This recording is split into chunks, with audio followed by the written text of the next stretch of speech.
The holographic display illuminated the strategy hall with a blue-green glow, washing over the diverse faces of 25 cadets seated in tiered rows.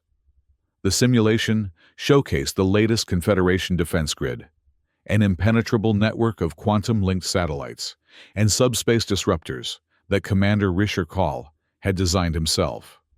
The three-node wedge formation, Call announced, his 6 digits splayed across the projection console, represents the cornerstone of modern spatial defense theory. Who can identify its primary vulnerabilities? A flurry of hands shot up, some with tentacles, others with scaled appendages, all eager to demonstrate their knowledge. All except one. At the back of the hall, partially obscured by the hulking frame of a Taurid cadet, sat Nova Arlen. Her unaugmented human form appeared almost frail in the tactical jumpsuit that hung loosely around her shoulders. Unlike her classmates, she wore no neural uplink nodes on her temples, no sensory augments protruding from her ears or spine. Just the standard-issue tactical attire and the calculating gaze of a Deathworlder. Cadet Villin, Call pointed to a lithe Volrid with silver-blue skin. Primary vulnerability is positional drift under subspace pressure. Villin answered promptly. Secondary vulnerability is signal degradation during quantum interference. Tertiary is energy depletion during prolonged combat scenarios. Call nodded approvingly. Textbook perfect. His gaze deliberately swept past Nova to rest on Jipik. Another Varaxian, but one with the proper neural augmentations befitting an aspiring strategist. Would you add anything, Cadet Zellum? No, Commander, Jipik replied with confidence. The 3 vulnerabilities are comprehensive as listed in Confederation doctrine. Call's expression remained neutral, but a flicker of satisfaction crossed his features. He finally turned his attention to Nova, who had yet to speak a single word during the entire morning session. Cadet Arlen, he said, voice carrying a subtle edge. Do you have anything to contribute? The room fell silent. 23 augmented minds and 1 commander turned to stare at the human. Nova's eyes never left the holographic display. There's a 4th vulnerability, she said, her voice clear and measured. Temporal latency. A murmur rippled through the hall. Call's expression hardened. Temporal latency is not documented in any Confederation tactical manual. No, sir, Nova agreed, finally meeting his gaze. But it's fundamental physics. When quantum-linked nodes are arranged in a wedge, they create microfractures in space-time. Each node experiences time at a subtly different rate, nanoseconds of difference, but enough to create a pattern. An enemy fleet could exploit that pattern to predict shield modulation. The silence that followed was absolute. That's, Call began, then paused. Speculative. It's calculable, Nova replied. The equations are in my submitted tactical assessment. The commander's face tightened imperceptibly. He had not read her assessment, assuming it would be as rudimentary as he expected from a human only 3 cycles removed from primitive planetary warfare. He made a mental note to review it immediately after class. We'll discuss theoretical vulnerabilities another time, he said dismissively. Today, we focus on established doctrine. Nova fell silent once more, her expression unchanged as Call resumed his lecture. But the damage was done. Seeds of doubt had been planted in the minds of both the cadets and the commander himself. No one noticed the slight curl at the corner of Nova's lips as she returned her attention to the holographic display, watching the subtle, temporal fluctuations that no one else seemed to see. The stage was set for what would become the most remarkable demonstration of tactical brilliance the Vanguard Institute had witnessed in 8,000 years of operation. Is it true? Drismaru asked, sliding a data tablet across Cal's desk. About the temporal latency? Cal scowled at his teaching assistant. 4 cycles of loyal service. And now Driss was questioning doctrine because of one human cadet's speculative theory. I've reviewed her calculations, Call admitted reluctantly. They're not entirely without merit. Driss's eyebrows rose. For Cal, this was tantamount to a full endorsement. But that doesn't mean she understands strategic warfare. Call added quickly. Physics and tactics are different disciplines. The Arlen girl might grasp some theoretical concepts, but warfare requires centuries of accumulated wisdom. Of course, Commander, Driss nodded, though a hint of doubt lingered in his voice. I've compiled the first week assessments as requested. All cadets are progressing within expected parameters. And Arlen. Driss hesitated. She completed the initial simulation scenario in 1/8 the allocated time, without using neural uplink assistance. Call leaned forward. That's impossible. I verified it myself, Driss said, pulling up the logs on his tablet. She solved the Thraxian gambit using conventional controls, manual input only. The simulation confirms it. A fluke, Call dismissed. Or perhaps she's encountered a similar scenario before. There's more, Driss continued. After completing the assigned simulation, she requested access to historical battle records. She's been analyzing the Battle of Corxus Nebula. Your battle, sir. Call fell silent. The Battle of Corxus had made his reputation 3 decades ago, a brilliant defensive maneuver against overwhelming odds. It was also classified beyond the clearance level of any cadet. How did she gain access to those records? He demanded. She didn't, Driss explained. She reconstructed the battle from public stellar drift patterns and radiation signatures. She's been running simulations based on her reconstruction. Call's jaw tightened. And she's identified an alternative strategy that would have bypassed your defenses entirely, Driss said quietly. Using something she calls gravitational resonance patterns. The commander stared at the tactical display on his wall, a monument to his crowning achievement, and for the first time in 30 years, felt a flicker of doubt. The director's reception is tomorrow evening, he said finally. I want to speak with Admiral Orvis about this situation. Is that wise, sir? Drawing attention to Cadet Arlen might...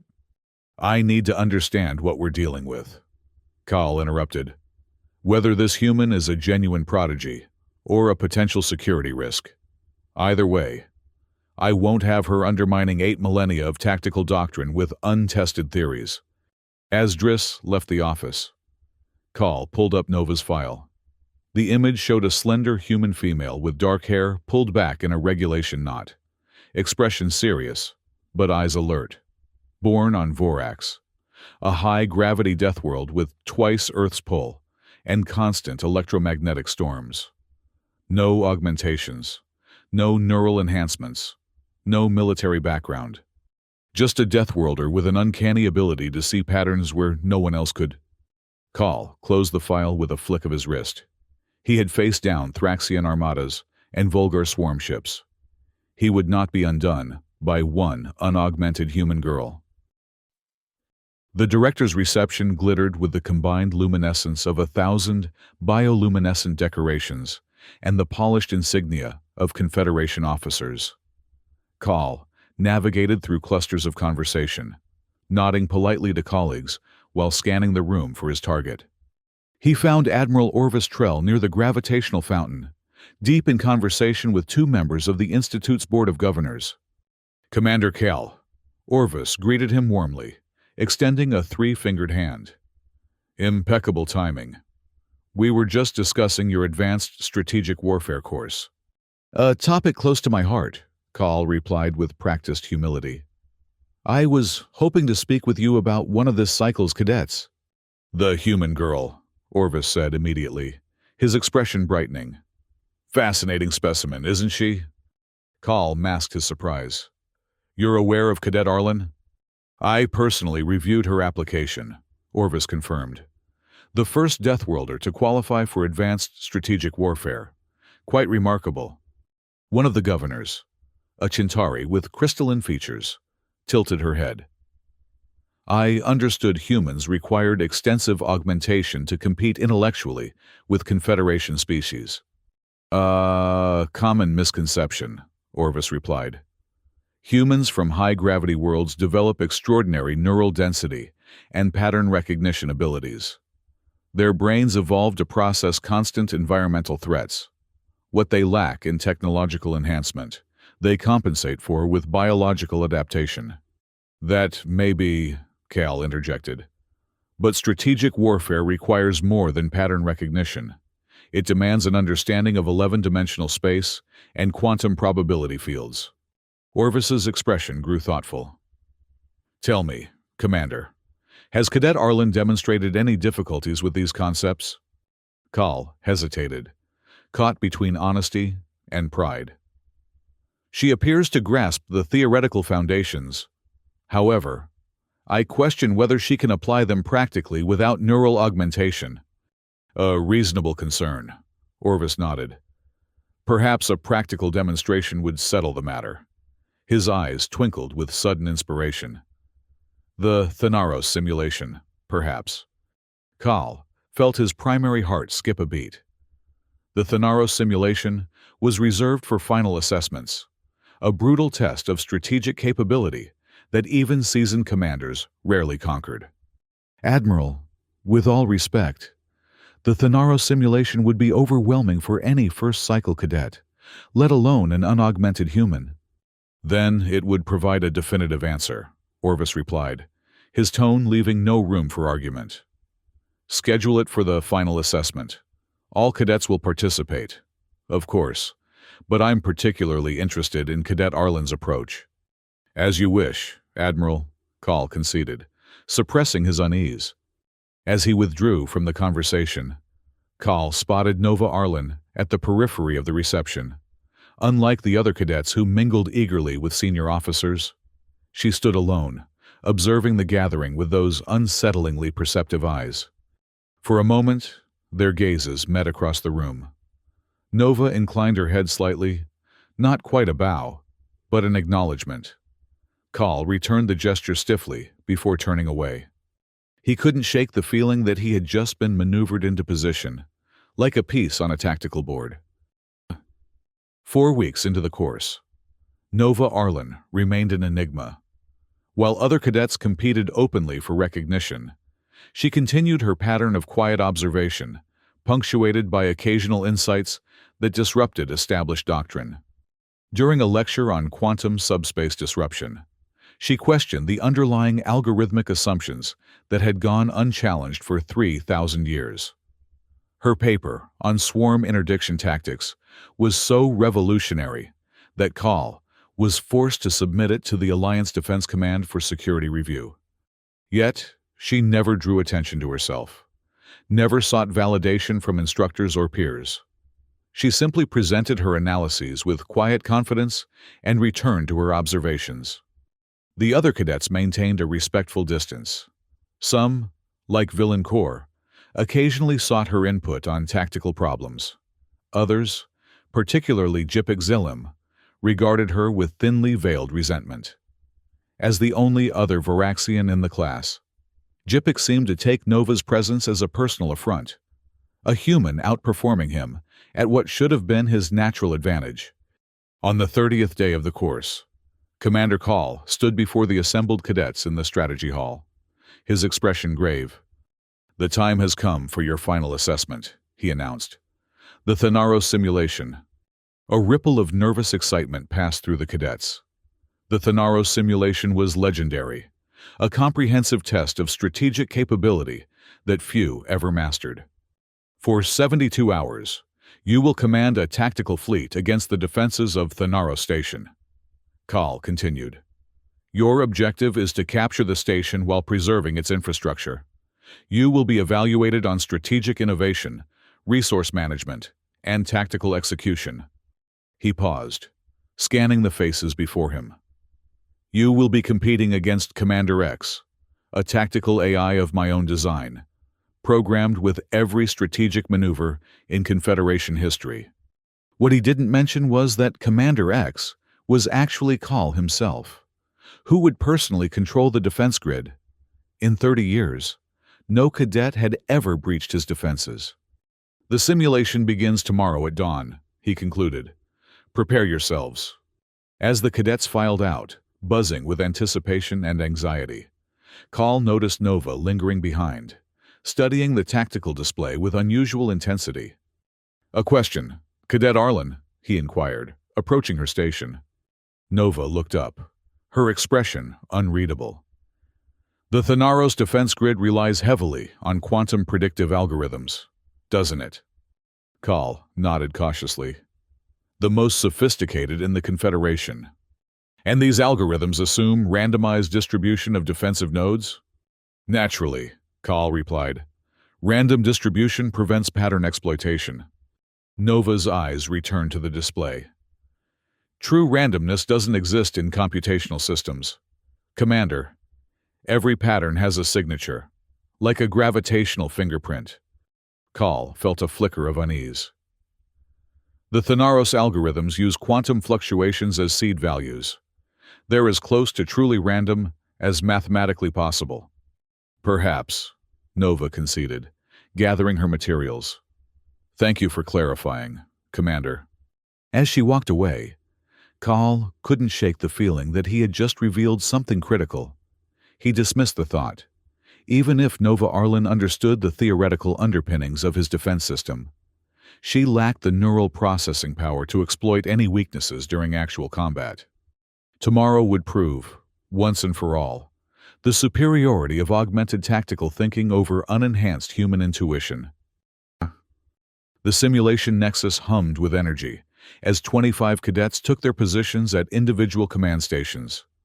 The circular chamber, buried deep beneath the Institute, housed the most advanced tactical simulation system in Confederation space, a quantum computer capable of modeling 11-dimensional space with perfect fidelity. Call observed from the elevated control platform, where he would assume the role of Commander X. Beside him stood Driss Maru, who would monitor cadet performance metrics. "All systems optimal," Driss reported. "Quantum field stabilized, neural interfaces active." Call nodded, his gaze finding Nova at her station. Unlike the other cadets who were connecting their neural uplinks to the simulation system, she sat with hands poised over the manual controls, eyes focused on her tactical display. "Cadet Arlen continues to refuse neural assistance," Driss noted, following his gaze. "Her choice," Call replied dismissively. "Begin countdown." The chamber lights dimmed as the massive simulation engine powered up. Holographic displays materialized around each cadet, showing their respective fleets orbiting at a safe distance from Thanaros Station, a massive orbital fortress bristling with defensive systems. Simulation commencing in 3, 2, 1, engage. The first 6 hours unfolded exactly as Call had anticipated. 3 cadets launched immediate frontal assaults, their fleets decimated by Thanaros' automated defense grid before they could even approach weapon range. 7 others attempted various forms of stealth approach, only to be detected and dispatched with surgical precision. Jeepik Zelim showed promise, using a dispersed formation to probe for weaknesses while keeping his main force in reserve. Villancourt employed swarm tactics, sacrificing smaller vessels to map defensive response patterns. But it was Nova Arlen who puzzled Call. Her fleet remained motionless at maximum range, neither advancing nor retreating. According to Driss's monitoring station, she was simply observing. "What is she doing?" Cal muttered, half to himself. Driss consulted his displays. "She appears to be collecting data on defensive response patterns and optical dynamics. For 6 hours, without taking a single action? Her sensor arrays are active," Driss noted. "She's scanning the station with unusual thoroughness, subatomic particle density, gravitational microfluctuations, quantum probability distribution." Call frowned. "Those parameters are irrelevant to tactical engagement." Yet, as the simulation entered its 12th hour, Nova's peculiar strategy continued. While other cadets launched increasingly desperate attacks against Thanaros' defenses, she maintained her position, her fleet's sensors continuing their meticulous examination of the station. By the 24th hour, only 11 cadets remained in the simulation. The rest had been eliminated, their fleets destroyed by Thanaros's impenetrable defenses. GPIC had made the most progress, managing to disable 2 peripheral defense nodes before being forced to withdraw to safe distance. And still, Nova Arlen waited. "Sir," Driss said suddenly, his voice tense. "Cadet Arlen is moving." Call leaned forward, watching as Nova's fleet began to shift. But instead of advancing toward Thanaros, her vessels divided into small groups of 2 or 3 ships each. "A dispersal strategy?" he wondered aloud. "Against Thanaros's concentrated firepower?" What happened next defied conventional tactical analysis. Nova's ships began executing synchronized quantum jumps, thousands of them, in rapid succession. Each jump lasted mere microseconds, the vessels blinking in and out of existence around Thanaros in what appeared to be random patterns. "What is this?" Call demanded, activating defensive countermeasures. "Some kind of sensor jamming attempt?" Driss shook his head, bewildered. "I've never seen this formation. It's not in any tactical database."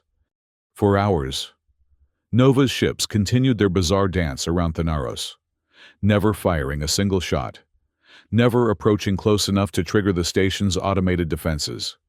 They simply appeared and disappeared, each jump precisely calculated. "This is pointless," Call declared. "No tactical advantage can be gained through random jumps." But as the 48th hour approached, Driss noticed something alarming. "Sir, the defensive algorithm is showing anomalous patterns. Response times are degrading by microseconds with each jump sequence." Call dismissed the concern. "Negligible variance. The primary defense grid remains intact." Then, at precisely the 48th hour mark, Nova's strategy changed dramatically.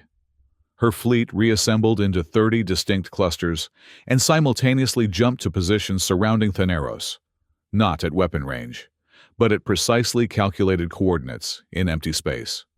"What is she?" Cal began, then froze as alarms blared across his control station. "Gravitational distortion detected," Driss reported, his voice rising. "Multiple epicenters. Exponential growth pattern." Call's hands flew across his console, trying to recalibrate the defense grid. "Impossible. She's creating a resonance cascade in the gravitational field." On the tactical display, a terrifying pattern emerged. Each of Nova's ship clusters had positioned itself at a gravitational focal point, locations where Thanaros's mass created subtle distortions in space-time.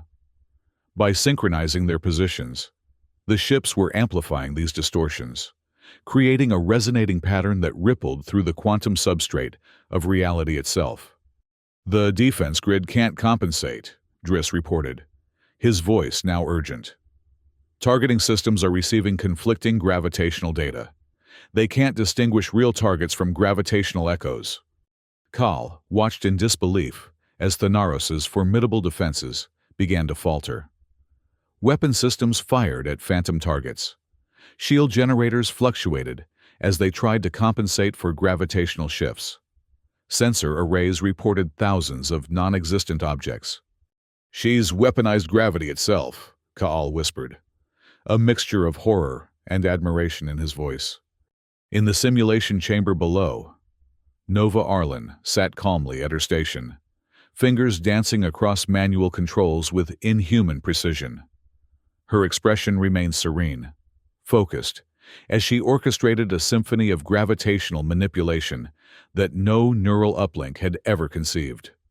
The final hours of the simulation unfolded with devastating elegance. As Thanaros's defenses collapsed under the gravitational assault, Nova's fleet slowly, deliberately moved into position around the station.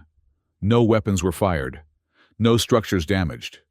The station simply found itself surrounded, its defensive capabilities neutralized by forces it had never been programmed to counter. "Impossible," Call breathed as the simulation display flashed the result.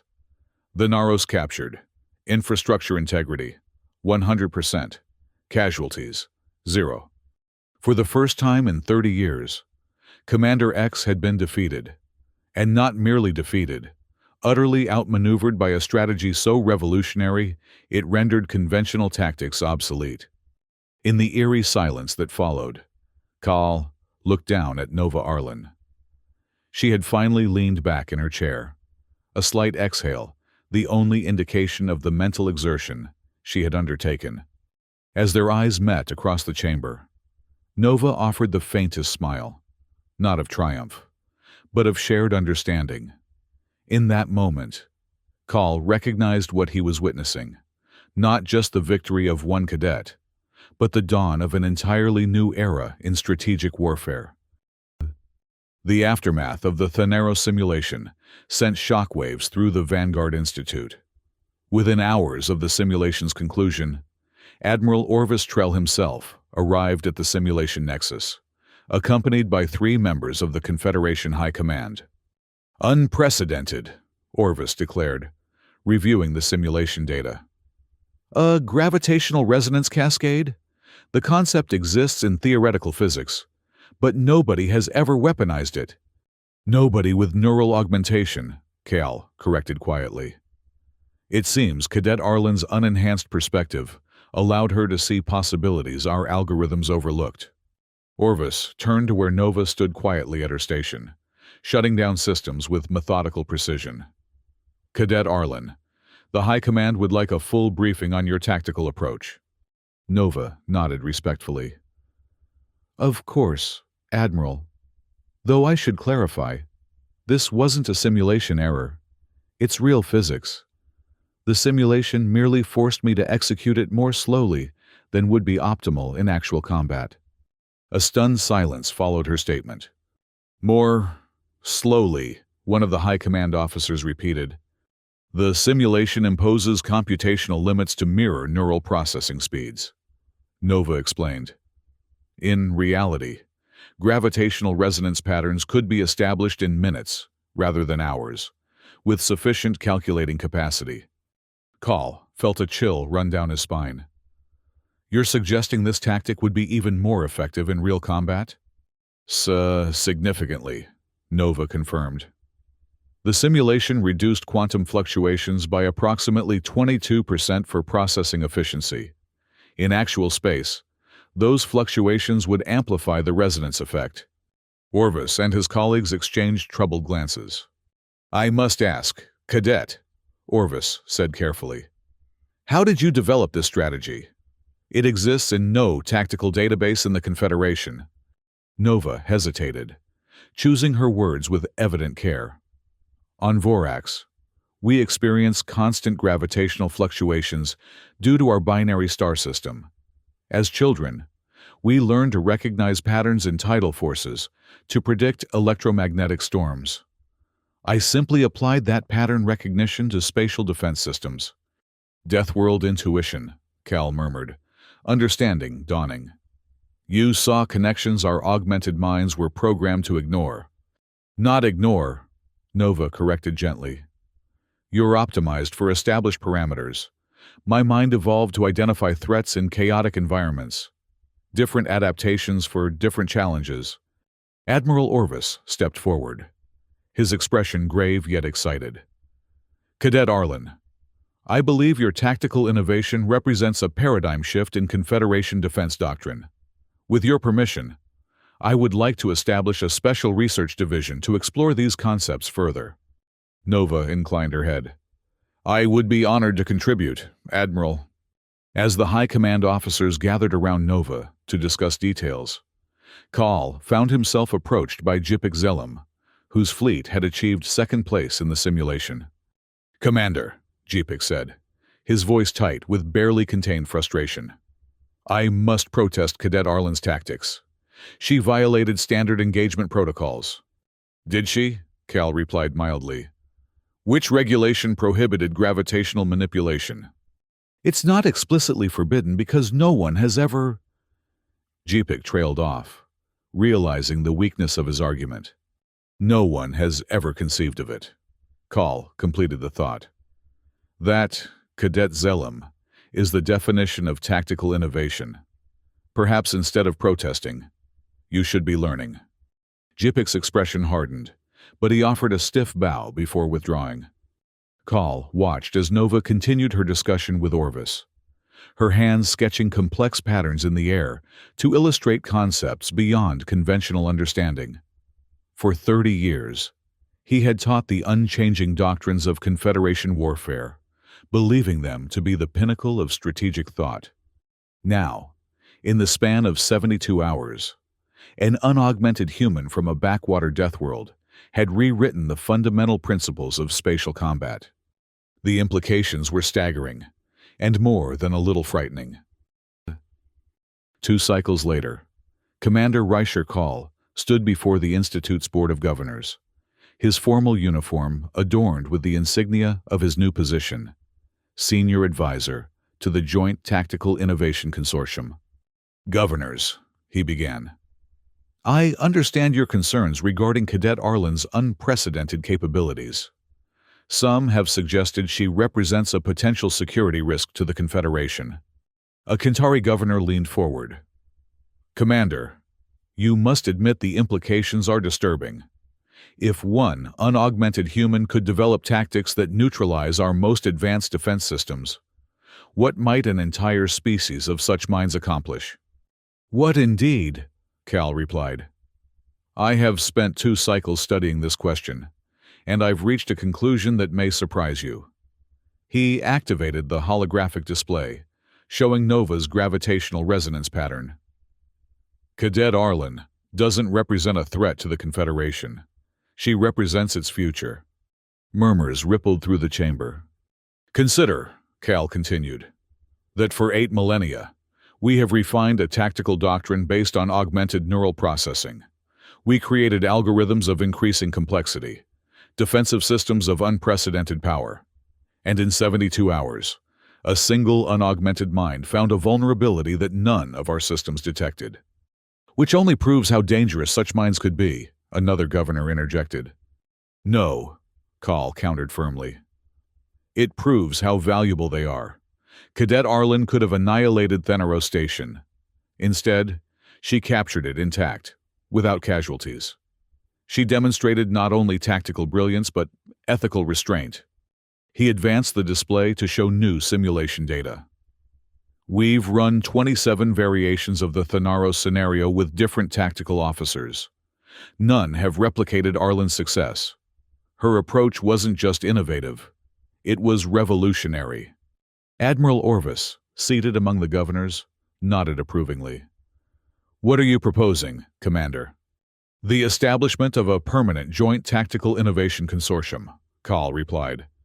"A collaborative think tank combining augmented and unaugmented minds from across the Confederation, with Nova Arlen as its youngest director, and myself as senior advisor." The proposal sparked intense debate among the governors. Some argued passionately for caution, citing the unpredictability of unaugmented thinking. Others saw the strategic advantage of embracing such innovation. In the end, Admiral Orvis cast the deciding vote. "The Confederation was founded on the principle that diversity of thought breeds strength," he declared. "We would betray that principle if we rejected Cadet Arlen's contributions out of fear." The motion passed by a narrow margin. The Joint Tactical Innovation Consortium would become reality.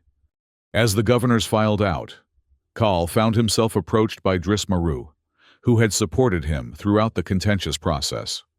"Congratulations, Commander," Driss said warmly. "Though I confess, I'm surprised by your advocacy. You've defended Confederation doctrine for 3 decades. Call smiled faintly. "Perhaps I needed a reminder that doctrine evolves. That's the lesson Cadet Arlen taught me. Sometimes the greatest insights come from perspectives we least expect." Together, they walked to the newly designated consortium chambers, where Nova Arlen waited to begin the first official meeting of what would become the most influential strategic think tank in Confederation history. The consortium chambers gleamed with new technology, a hybrid of conventional holographic displays and gravity-sensitive instruments developed specifically for Nova's unique approach to spatial analysis. Curved walls displayed real-time data from across Confederation space, while the central platform hosted a 3-dimensional tactical simulator of unprecedented detail. Nova stood at the heart of this technological marvel, examining a gravitational map of the Outer Rim territories. At 23 standard cycles, she was by far the youngest director in Confederation history. Yet, she carried the responsibility with quiet confidence. "Director Arlen," Call greeted her, still adjusting to the formal title. "The board has approved our initial research directives." Nova turned, offering a small smile. "Excellent news, Commander. I've been analyzing the gravitational signatures from the rimward expanse. There are anomalies that warrant investigation." Call joined her at the display, studying the subtle distortions she had highlighted. "Natural phenomena?" "Possibly," Nova conceded. "But the pattern suggests intelligence, like echoes of a gravitational technology, similar to what I demonstrated in the simulation." A chill ran down Call's spine. "Beyond the rim? No Confederation vessel has ventured that far." "Perhaps it's time we did," Nova suggested. "Not with weapons, but with understanding. If there are others who perceive space as I do, we should learn from them, not fear them." Call studied her expression, calm, curious, without a trace of the ambition or arrogance that might be expected from someone in her position. "May I ask you something, Director? Something I've wondered since the simulation." Nova nodded encouragingly. "Why did you wait so long to implement your strategy? You could have neutralized the Naros within the first day, yet you waited 48 hours before making your move." Nova's expression softened. "Two reasons," she replied. "First, I needed sufficient response data to construct a complete gravitational map of the system. Rushing would have created vulnerabilities." "And the second reason?" Cal prompted when she paused. "I wanted to give my classmates the opportunity to demonstrate their abilities before I changed the game," she said simply. "It seemed respectful." Call blinked in surprise. "You held back out of courtesy." "Not exactly." Nova's eyes returned to the gravitational display. "On Vorax, we learn early that survival isn't just about individual strength. It's about understanding the strengths of others, working together against common threats. I wanted to understand how my classmates approached problems before offering an alternative." In that moment, Call recognized something he had overlooked in his 3 decades of tactical instruction: the human capacity for empathy as a strategic asset. Nova hadn't just outmaneuvered his defenses. She had considered the impact of her actions on others, balancing tactical advantage against social cohesion. "I believe I have much to learn from you, Director Arlen," he said with genuine humility. Nova smiled fully then, extending her 5-fingered hand in the human gesture of partnership. "And I from you, Commander. The future of the Confederation will require both our perspectives."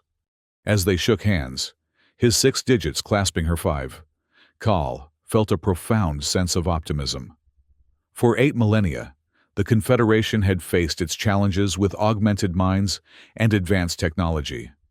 Now, with the addition of Deathworld intuition and human empathy, perhaps they were finally ready for whatever waited beyond the rim. The quiet girl from Vorax had not only outsmarted their fleet, she had expanded their understanding of what was possible. And in doing so, she had transformed not just tactical doctrine, but the future of interspecies collaboration itself.